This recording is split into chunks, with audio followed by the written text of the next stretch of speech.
여러분 안녕하십니까. 주말 아침입니다. 토요일 아침 방송 2부 진은식입니다. 1부는 통합당 김영호 공관위원장 사퇴를 둘러싼 논란에 관해 말씀드렸죠. 2부는 민주당 얘기부터 말씀드리겠습니다. 민주당은 집권 여당인 때문인지 공천에 따른 잡음은 거의 들리지 않습니다. 다만 친문유일 정당으로 가는 게 아닌가 하는 비판은 있습니다. 아니 정확히는 비판이라기보다 비판의 사기 한둘 돋는 정도라고 할까요? 청와대 비서들이 대거 옷을 벗고 나와 국회의원이 되겠다고 경선에 뛰어들었죠. 49분이나 됩니다. 곳곳에서 승리하면서 그 위세가 얼마나 대단한지 보인 것도 그런 비판을 잠재우는 데 한몫을 했습니다. 친문 위세가 대단한 것은 강서갑의 경선에서도 드러났습니다. 대중에게 널리 알려진 금태섭 의원은 정치 신인인 강선우 후보에게 완패했습니다. 가산점으로 주어진 25점이 아니라도 65대 35로 패퇴했죠. 강선우 후보는 문재인 대통령 선대위 부대변인을 지냈더군요. 20대 국회 비례대표 후보였기도 했습니다. 그러니까 친문이죠. 게다가 조국 사태가 터졌을 때 열심히 조국 편을 들기도 했다고 합니다. 그러니 친문들이 대거 강선우 후보를 지지한 겁니다. 그런데 이미 말씀드렸지만 금태섭 의원의 낭만은 민주당으로서는 덕보다 실이 훨씬 더 커 보입니다. 민주당의 친문유일 성향이 폐쇄적으로 국민에게 비친다면 과거 민주당을 지지했거나 문재인 대통령에게 표를 던졌던 중도층 그러니까 친여 표심이 입안할 가능성이 매우 높은 겁니다. 게다가 중도층 표심을 건드린 사건은 또 있습니다. 비례연합정당에 민주당이 가담을 하게 된 겁니다. 민주당은 4-1 협의체의 합의에 따라 연동형 비례제를 도입한 뒤에 자신들은 비례대표용 위성정당을 절대 만들지 않는다는 것을 수차 천명했죠. 그건 소수의 의정 참여가 보장돼야 된다는 연동형 도입 취지 때문입니다. 소수파를 보호하고 다당제를 지키자며 정의당 등과 연동형을 밀어붙였는데 그러면서 공수처법을 그 대가로 받았죠. 그런데 지금에 와서 손바닥 뒤집듯이 그 취지에 반대되는 행동을 할 수는 없었던 겁니다.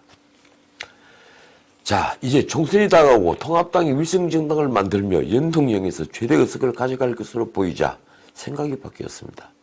명분보다 실리가 더 중요해진 걸 깨달은 겁니다.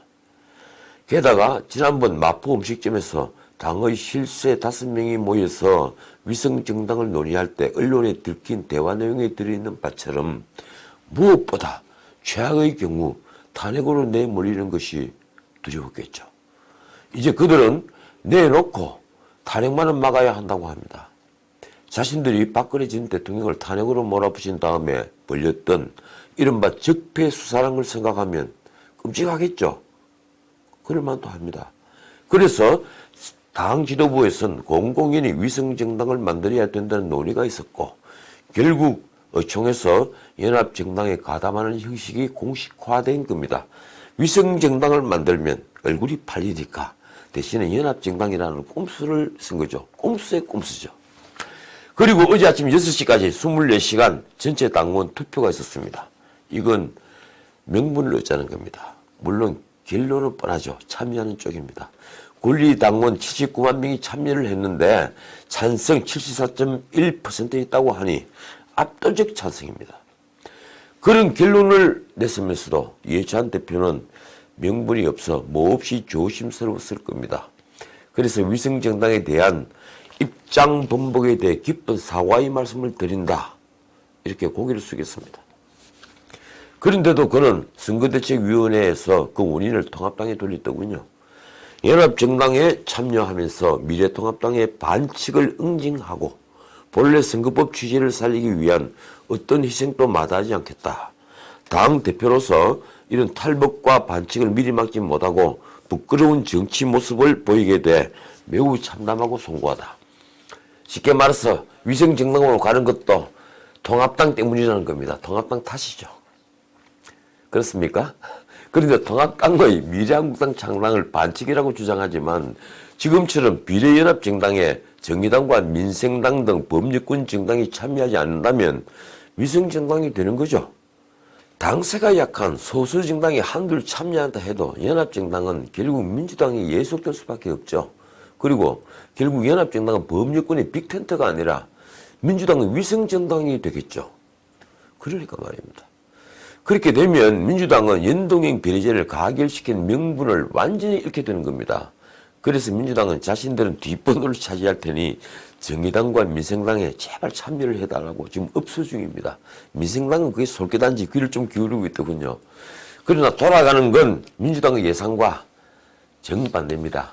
핵심인 정의당이 참여하지 않겠다는 거죠. 그렇게 참여하지 않겠다고 공언한 게 한두 번이 아닙니다. 어제도 다시 불참을 확인했습니다. 정의당 이정미 의원이 라디오에서 한 말이 정말 재밌습니다. 비례위성정당 꼼수 논란에 정의당이 알리바이가 되는 그런 행위는 하지 않을 것이다. 알리바이가 되지 않겠다. 심상정 대표도 못을 확실히 박았습니다. 언론을 많이 탔죠. 이 얘기는요. 정의당 이름이 21대 총선 투표용지에서 사라지지 않을 것이다. 다급해진 민주당 윤호중 사무총장은 정의당 심상정 대표를 찾아가서 다시 업소했습니다. 그 과정에서 민주당은 정의당의 순번을 양보하겠다는 것을 공식화했더군요. 민주당이 어석을 욕심내지 않겠다. 실석이든 뭐든 군소정당의 우선권을 주겠다. 그런데 민주당이 헛소리가 된다는 건 벌써 오래전에 제의를 한 거죠. 이해찬 대표부터 수차 말해왔습니다. 그러나 정의당 역시 결론은 미리 다 내놓고 있고 그 결론은 아직까지 바뀌지 않습니다. 연합정당에 참여하면 한두 석 더 얻겠죠. 그 대신 정의당은 민주당에 예속되는 모양새가 될 터인데 어느 누가 그걸 받겠습니까?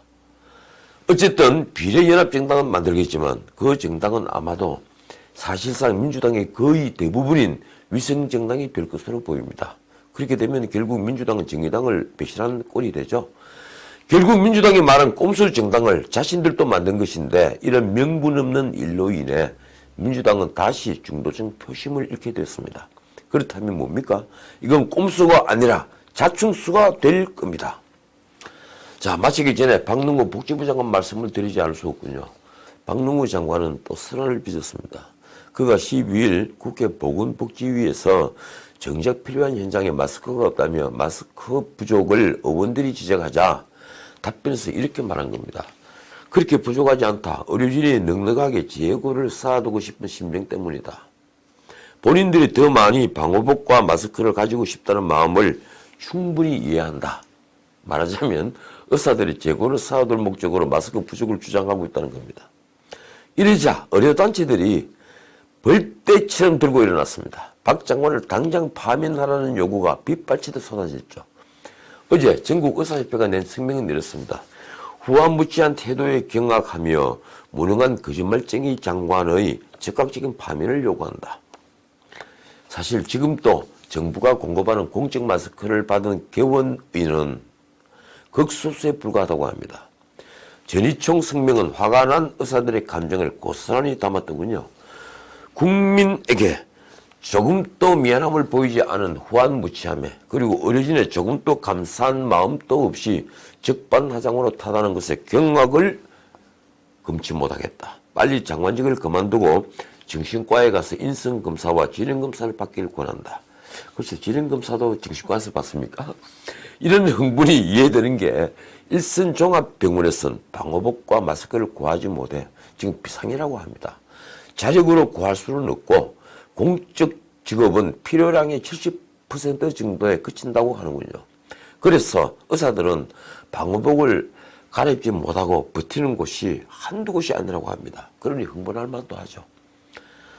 이게 이 나라 장관의 수준입니다. 자, 오늘 여기까지입니다. 언젠가는 우리 모두 따뜻한 봄날을 만끽할 날이 오겠죠. 지금까지 진우책이었습니다.